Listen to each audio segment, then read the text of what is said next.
Ouais, c'est la conclusion que je me suis faite après 10 ans de jeu en ligne. Finalement, le jeu vidéo, c'est quoi? C'est un endroit, ça c'est quelque chose où on s'adonne à une activité certaine, dont le but est le divertissement. Je remarque que actuellement dans les jeux vidéo en ligne, tu vois, on adopte des comportements qu'on n'aurait pas dans la vraie vie.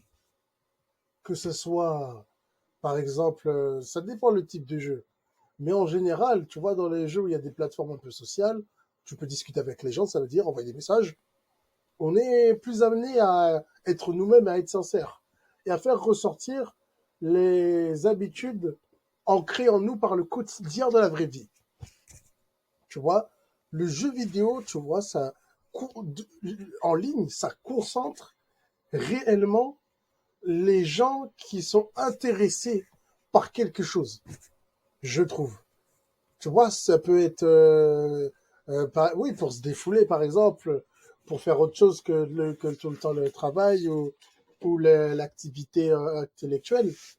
Mais ça peut être aussi une activité intellectuelle en soi, tu vois, comme les échecs, comme les jeux de stratégie, les jeux où tu construis des empires, là où tu places les ressources, les jeux de gestion, ou même les jeux d'aventure, parce que tu as les gestions de l'inventaire pour remplacer des objets, pour t'améliorer, l'esprit de ascension. Hop, ah, excusez-moi, j'ai glissé. Mais tu as compris l'idée. Le jeu vidéo, par exemple, je vais en citer un Roblox. Roblox, ça peut être Minecraft, ça peut être les jeux bac à sable où tu as une grosse liberté d'expression dans tes mains. Roblox, par exemple, il suffit de voir en fait comment s'habillent les joueurs, à quel jeu ils jouent, quels amis ils ont, le pseudo qu'ils portent, comment il faut bouger les personnages dans le jeu pour établir un profil psychologique. Et par exemple, écoute-moi bien, si tes parents, je ne sais pas quel âge tu peux avoir, de 20 jusqu'à 60 ans, on s'en tape. Si tu as des enfants qui jouent à Roblox, tu vois, ou à n'importe quel jeu en ligne qui incarne un personnage, regarde comment il s'habille. Regarde quelle symbolique a ce qu'il porte. Regarde les objets qu'il possède, comment ils interagissent dans le jeu. C'est super intéressant, tu vas en apprendre beaucoup. Et je trouve que les jeux vidéo, ça devrait faire partie d'un outil pédagogique qui servirait à comprendre l'enfant et à être en communion avec lui. Par exemple, si tes parents, tu ne joues pas au jeu avec tes enfants, tu remarqueras la différence une fois que tu vas te proposer de jouer avec lui. Est-ce que je peux jouer avec toi au jeu pour essayer, pour voir?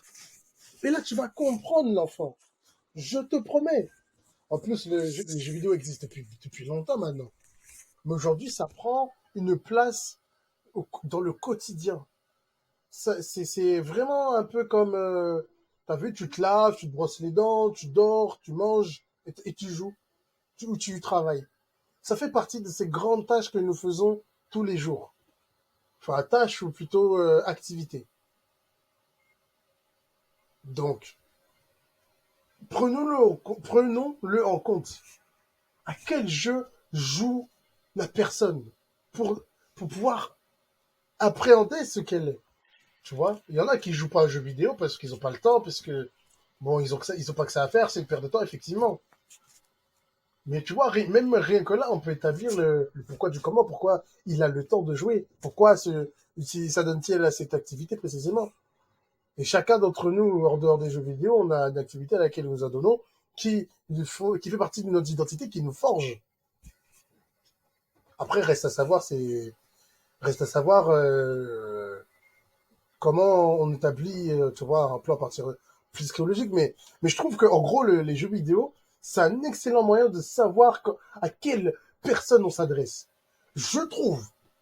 C'est super intéressant. Faut voir entre les lignes. Même dans le mot, dans les phrasés, notre tête, elle se met à dire, mais quelle est la pensée de cette personne? C'est qui, lui? C'est qui? Cette stature, cette omnipotence, cette insolence. Voilà. On s'en fout des termes. Hein. Je parle aléatoirement, de toute façon. Mais oui, les jeux, ça sert à... On peut faire trop de trucs avec. Mais on peut commencer par comprendre vraiment la personne qui elle est dans son âme. Ouais, ouais. On incarne vraiment ce qu'on est dans le monde en ligne. Et moi, je vous dis, les gens, ayez un œil vraiment sur ça. Il y a des choses à faire là-dedans. Ouais. Quoi, me dirais-tu? Quoi, il y a quoi à faire? Bah, comprendre les jeunes, en fait. C'est les jeunes qui construisent l'avenir. C'est avec les jeunes que nous allons pouvoir bâtir des fondations solides. Oui, et il faut les repérer là où ils sont le plus. Les réseaux sociaux, bien sûr, parce qu'il y a les jeux vidéo en partie, mais après, les jeux vidéo, c'est en vrai tout le monde, mais les réseaux sociaux aussi, ça fait partie.